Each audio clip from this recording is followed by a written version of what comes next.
Gerar filhos. O que a Bíblia fala sobre essa questão? É algo positivo que devemos buscar ou é algo negativo? E se devemos buscar então ter filhos, quando?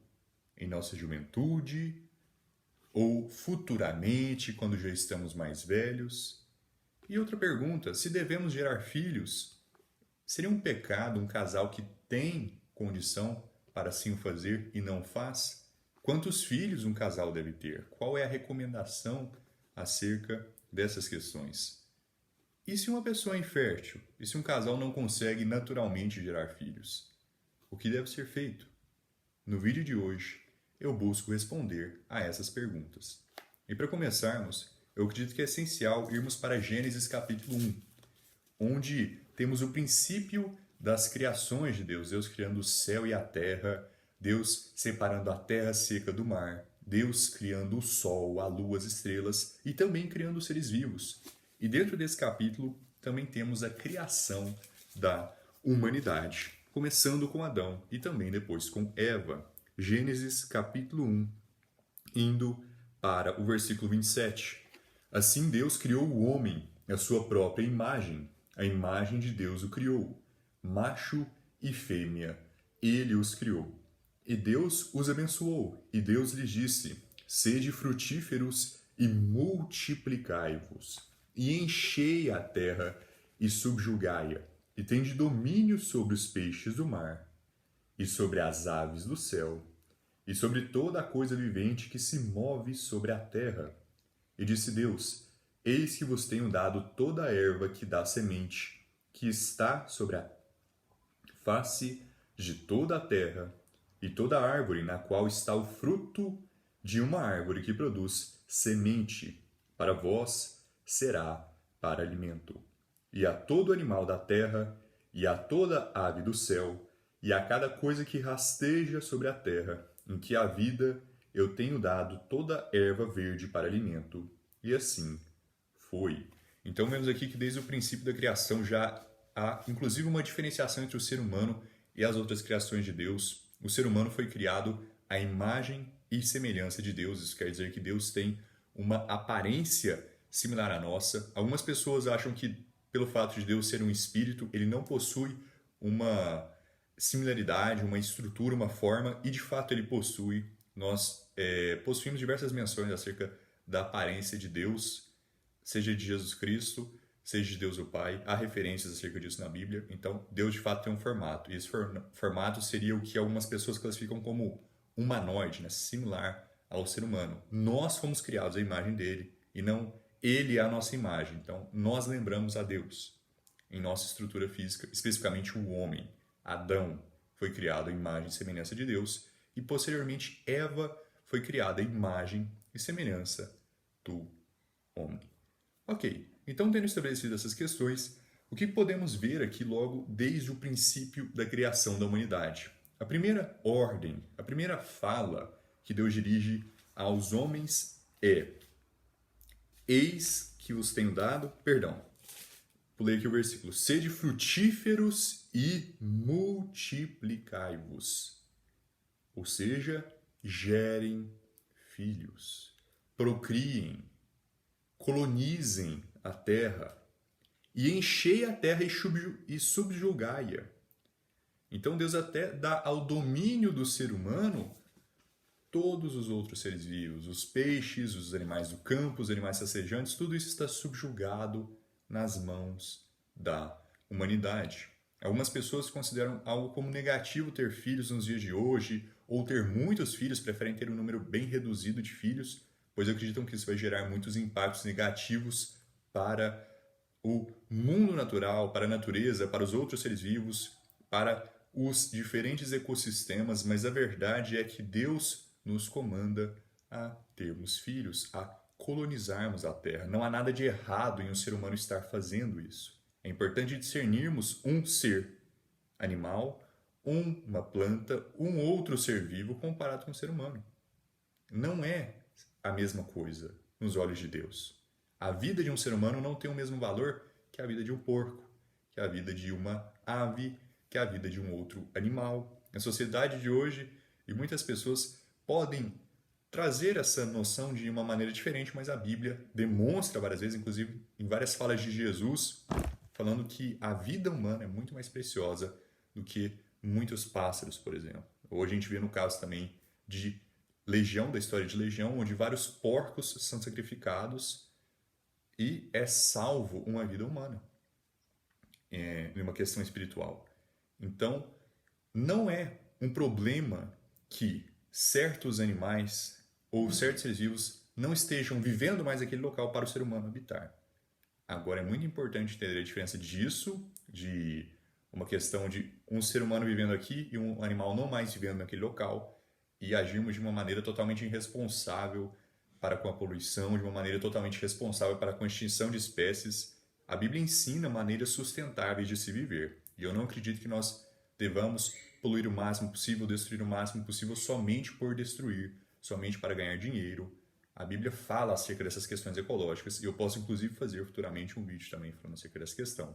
Mas quando a gente está falando de habitar, de um ser humano como espécie se reproduzir e crescer, nós não devemos ficar preocupados, mas o ser vivo lá tem a emissão de carbono. A emissão de carbono, poluição de plástico, a maior parte dessas questões vem por conta de empresas, a maior parte dessa questão vem por conta de gigantes no mercado que poluem extremamente assim. Não é como se fosse por conta de muitas pessoas no mundo que a poluição esteja aumentando. É mais um grupo seleto de empresas multinacionais e países que fazem uma emissão enorme acerca de poluentes. Então, mesmo numa questão socioambiental, ainda assim não é um problema a multiplicação e o espalhamento do ser humano.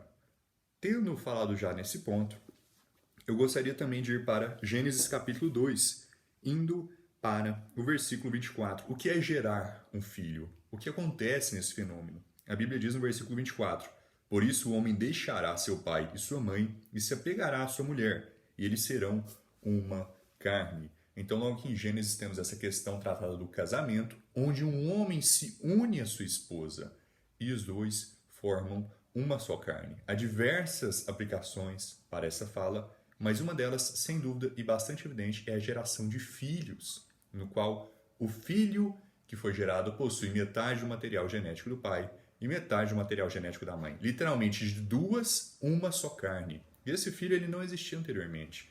Ele não estava presente anteriormente no mundo. O fenômeno de gerar filhos é algo de fato maravilhoso quando paramos para pensar acerca disso, né? Que temos um casal doando parte do seu próprio corpo para que um ser que não existia anteriormente, que não estava formado anteriormente, pudesse existir. E aquele ser está para sempre conectado com seu pai e sua mãe. Independente se eles têm uma boa relação afetiva ou não, para sempre um filho vai ser filho de seus pais. E os seus pais serão os pais dele. Não tem como ser mudado. Isso é parte da nossa composição do que nós somos como um ser humano. E, tendo isso em mente, vamos então para o Salmo 127. O Salmo 127 ele fala acerca dessa questão de ter filhos, ele fala acerca dessa questão de quando é o ideal ter filhos e da quantidade também. Então, espero que tenha ficado em mente aquela questão de não nos preocuparmos acerca de questões ambientais e a multiplicação do ser humano. Não é a multiplicação do ser humano o perigo para o ecossistema, para o meio ambiente.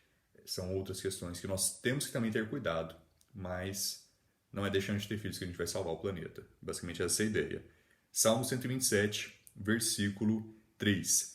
Eis que os filhos são herança do Senhor, e o fruto do útero é a sua recompensa. Como as flechas estão na mão de um homem poderoso, assim são os filhos na juventude.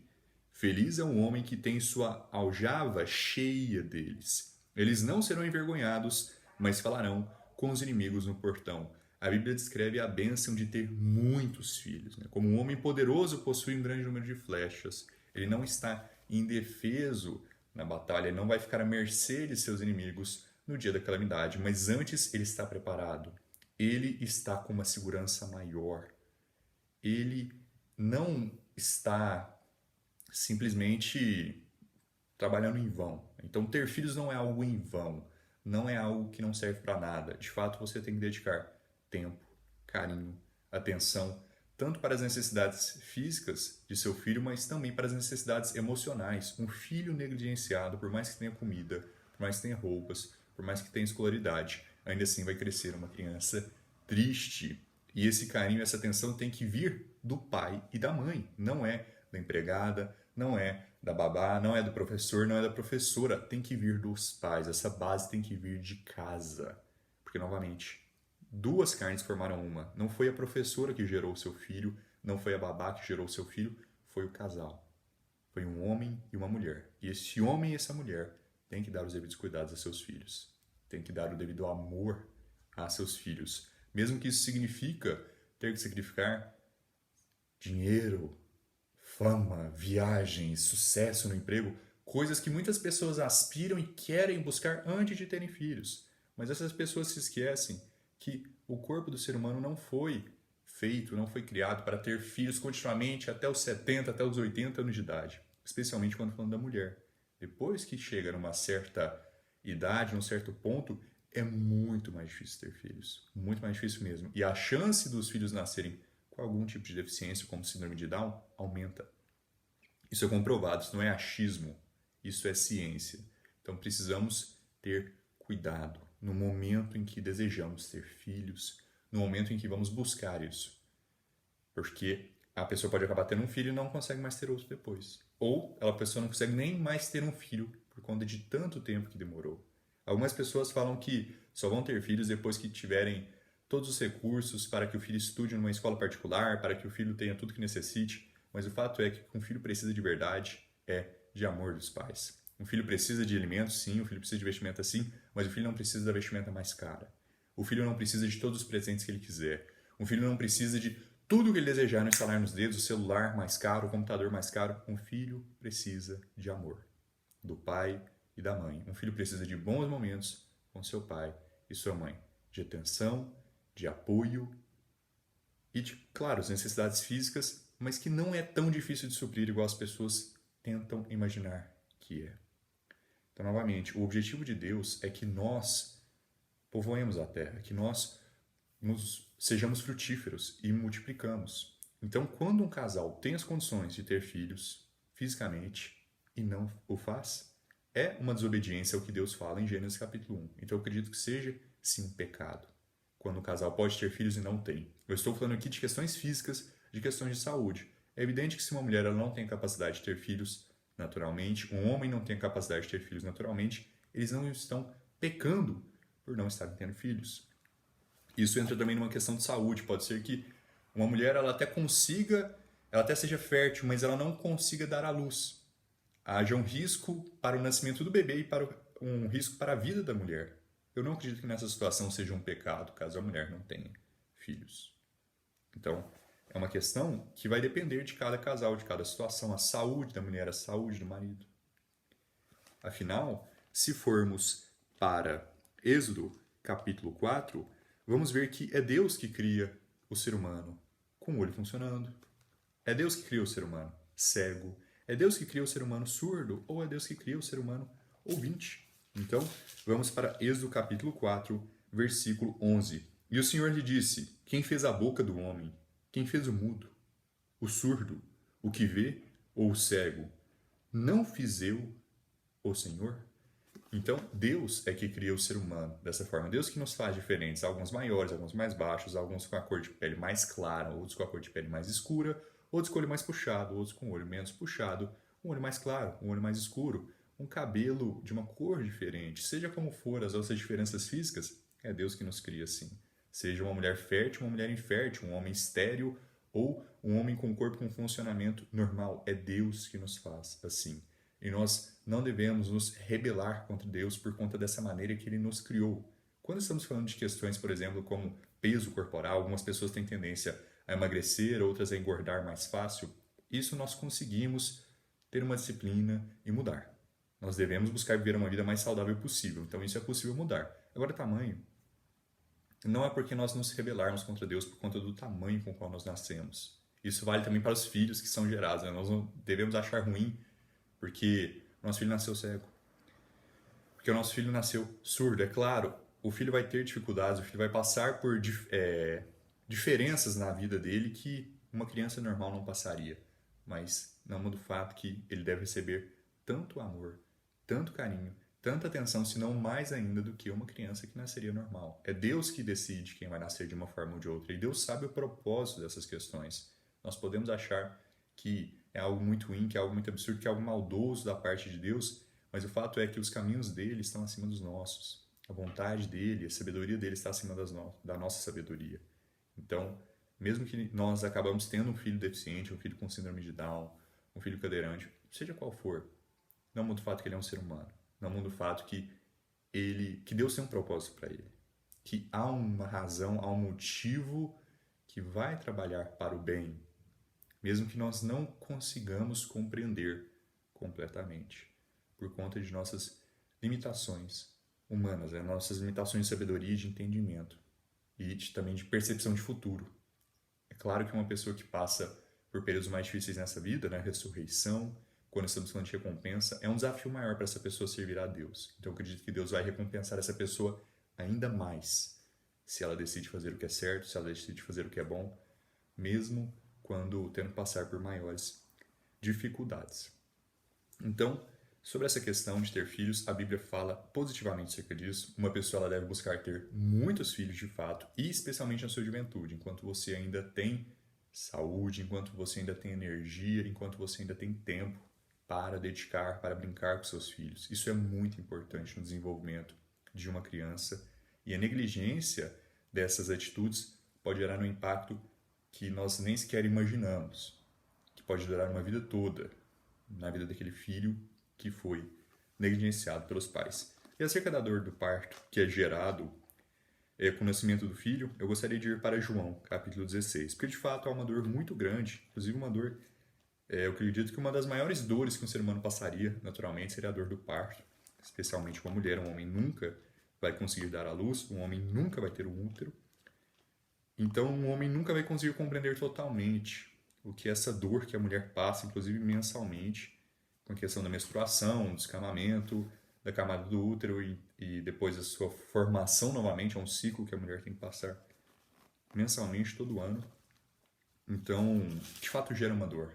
Mas se formos para João, capítulo 16, nós vamos poder compreender que essa dor não é nada comparado com a alegria que é ter um filho. Que alegria que é ver os filhos se desenvolver. Ver aquele ser humano que não existia antes, que é parte de você, crescer, aprender a palavra de Deus, ver aquele seu filho crescer nos caminhos do Senhor, aquele seu filho fazer o que é certo, aquele seu filho fazer coisas boas. A gente tem tantas pessoas ignorantes do mundo, tantas pessoas fazendo maldades no mundo, por que não buscar então criar novas gerações que buscam fazer o bem, que buscam servir a Deus, que buscam fazer o que é certo? Nós não podemos obrigar nossos filhos a fazermos o que é certo, mas podemos ensinar eles. Podemos dar o nosso melhor para dar uma boa educação, para dar um impacto positivo no futuro da humanidade. Então, para concluir, vamos para João capítulo 16, no versículo 21. A mulher, quando está para dar à luz, sente tristeza, porque é chegada a sua hora. Mas logo após ela ter dado à luz, a criança já não se lembra da angústia, pela alegria de haver nascido um homem ao mundo. Não há comparação à alegria de trazer um ser humano ao mundo.